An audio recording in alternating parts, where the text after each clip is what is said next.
ತಮ್ಮ ಬದುಕನ್ನೇ ದೇಶಕ್ಕಾಗಿ ಮುಡಿಪಾಗಿಟ್ಟು ಧೈರ್ಯದಿಂದ ದೇಶಕ್ಕಾಗಿ ತಮ್ಮ ಪ್ರಾಣ ತ್ಯಾಗವನ್ನ ಮಾಡಿದ ಅದೆಷ್ಟೋ ಮಹನೀಯರ ಶ್ರಮದಿಂದ ನಮಗೆ ಸ್ವಾತಂತ್ರ್ಯ ದೊರಕಿದೆ ಎಂದು ಕೆಪಿಸಿಸಿ ಸದಸ್ಯ ಕಿಕ್ಕೇರಿ ಸುರೇಶ್ ತಿಳಿಸಿದರು. ಕೃಷ್ಣರಾಜಪೇಟೆ ತಾಲೂಕಿನ ಕಿಕ್ಕೇರಿ ಪಟ್ಟಣದ ಕರ್ನಾಟಕ ಪಬ್ಲಿಕ್ ಶಾಲೆಯಲ್ಲಿ ಆಯೋಜಿಸಿದ್ದ 78ನೇ ಸ್ವಾತಂತ್ರ್ಯೋತ್ಸವ ಕಾರ್ಯಕ್ರಮವನ್ನು ಎಸ್ಡಿಎಂಸಿ ಅಧ್ಯಕ್ಷ ಐಕನಹಳ್ಳಿ ಕೃಷ್ಣೇಗೌಡರು ಧ್ವಜಾರೋಹಣ ನೆರವೇರಿಸಿ ಮಾತನಾಡಿದರು. ಕಾರ್ಯಕ್ರಮಕ್ಕೆ ಮುಖ್ಯ ಅತಿಥಿಯಾಗಿ ಆಗಮಿಸಿದ ಕೆಪಿಸಿಸಿ ಸದಸ್ಯ ಕಿಕ್ಕೇರಿ ಸುರೇಶ್ ಮಾತನಾಡಿ, ಆಗಸ್ಟ್ 15 ಪ್ರತಿ ಭಾರತೀಯರ ಪಾಲಿನ ಹೆಮ್ಮೆಯ ದಿನ. ಬ್ರಿಟಿಷರ ಆಳ್ವಿಕೆ ಎಂಬ ಬಂಧನದ ಬೇಡಿಯಿಂದ ಮುಕ್ತವಾದ ದಿನ. ಇಂದು ಈ ಸುದಿನದ ಹಿಂದೆ ಅದೆಷ್ಟೋ ಕೆಚ್ಚೆದೆಯ ವೀರರ ಮಹಾತ್ಮರ ಬಲಿದಾನಗಳಿವೆ, ತ್ಯಾಗದ ಕಥೆಗಳಿವೆ. ಸ್ವಾತಂತ್ರ್ಯದ ಕಿಚ್ಚು ದೇಶದೆಲ್ಲೆಡೆ ವ್ಯಾಪಿಸಿದಾಗ ಕೊನೆಗೆ ಬ್ರಿಟಿಷರೇ ನಡುಗಿ ನಮ್ಮ ದೇಶ ಬಿಟ್ಟು ಹೋಗಬೇಕಾಯಿತು. ಈ ಮಹತ್ವದ ದಿನಕ್ಕಾಗಿ ಅಸಂಖ್ಯಾತ ಹೋರಾಟಗಾರರು ಸಂಕಲ್ಪ ತೊಟ್ಟಿದ್ದರು, ಧೈರ್ಯದಿಂದ ಹೋರಾಡಿದ್ದರು, ಕಠಿಣ ಹಾದಿಯನ್ನ ಶ್ರಮಿಸಿ ದೇಶ ಪ್ರೇಮದ ಕಿಚ್ಚು ಹಚ್ಚಿದರು. ಹಾಗಂತ ಸ್ವಾತಂತ್ರ್ಯ ಪಡೆಯಬೇಕೆಂಬ ಕೆಚ್ಚೆದೆಯ ಹೋರಾಟದ ಹಾದಿ ಸುಲಭದ್ದಾಗಿರಲಿಲ್ಲ.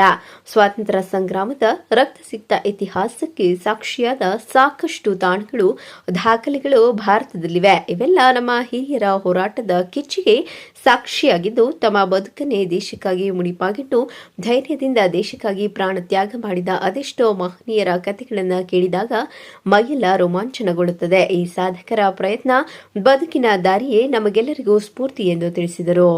ಸ್ವಾತಂತ್ರ್ಯ ದಿನದ ಅಂಗವಾಗಿ ಈ ದಿನ ನಮ್ಮನ್ನು ಕರೆದು ಧ್ವಜಾರೋಹಣ ಮಾಡಲು ಅವಕಾಶ ನೀಡಿದಂಥ ಕಾಲೇಜಿನ ಪ್ರಾಂಶುಪಾಲರು, ಉಪಪ್ರಾಂಶುಪಾಲರು, ನಮ್ಮ ಎನ್ಎಸ್ಎಸ್ನ ಮುಖ್ಯಸ್ಥರಾದ ಬಸವರಾಜ್ ಅವರು, ನಮ್ಮ ಕುಮಾರಸ್ವಾಮಿಯವರು, ಎಲ್ಲರಿಂದ ದಿನೇಶ್ ಬಾಬು ಹಾಗೂ ನನ್ನ ಎಲ್ಲ ಗೌರವಾನ್ವಿತ ಶಿಕ್ಷಕ ಮಿತ್ರರು, ಶಿಕ್ಷೆಯ ಎಲ್ಲ ಶಾಲೆಗಳ ಖಾಸಗಿ ಶಾಲೆಗಳ ಎಲ್ಲ ಶಿಕ್ಷಕರು ಹಾಗೂ ನಮ್ಮ ಎಲ್ಲ ಪುಟಾಣಿ ಮಕ್ಕಳು ಹಾಗೂ ಕಾಲೇಜು ವಿಭಾಗ, ಪ್ರೌಢಶಾಲಾ ವಿಭಾಗ, ಪೂರ್ವ ಪ್ರಾಥಮಿಕ ವಿಭಾಗ ಎಲ್ಲ ಮಕ್ಕಳಿಗೆ 78ನೇ ಸ್ವಾತಂತ್ರ್ಯ ದಿನಾಚರಣೆಯ ಶುಭಾಶಯಗಳನ್ನು ಕೋರ್ತಾ ಇದ್ದೀನಿ.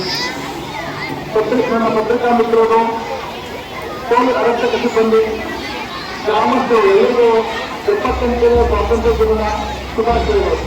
ಇನ್ನು ಈ ಸಂದರ್ಭದಲ್ಲಿ ಕೆಪಿಸಿಸಿ ಸದಸ್ಯ ಕಿಕ್ಕೇರಿ ಸುರೇಶ್, ಎಸ್ಡಿಎಂಸಿ ಅಧ್ಯಕ್ಷರಾದ ಐಕನಹಳ್ಳಿ ಕೃಷ್ಣೇಗೌಡ, ಸದಸ್ಯ ಕೆಬಿ ಶೇಖರ್ ಬಾಬು ಸೇರಿದಂತೆ ಶಿಕ್ಷಕರು ಧ್ವಜಾರೋಹಣ ಹಾಗೂ ಸಾಂಸ್ಕೃತಿಕ ಕಾರ್ಯಕ್ರಮದಲ್ಲಿ ಭಾಗಿಯಾಗಿದ್ದರು. ಶಂಭು ಕಿಕ್ಕೇರಿ, ಚಾಮುಂಡಿ ನ್ಯೂಸ್, ಕೃಷ್ಣರಾಜಪೇಟೆ.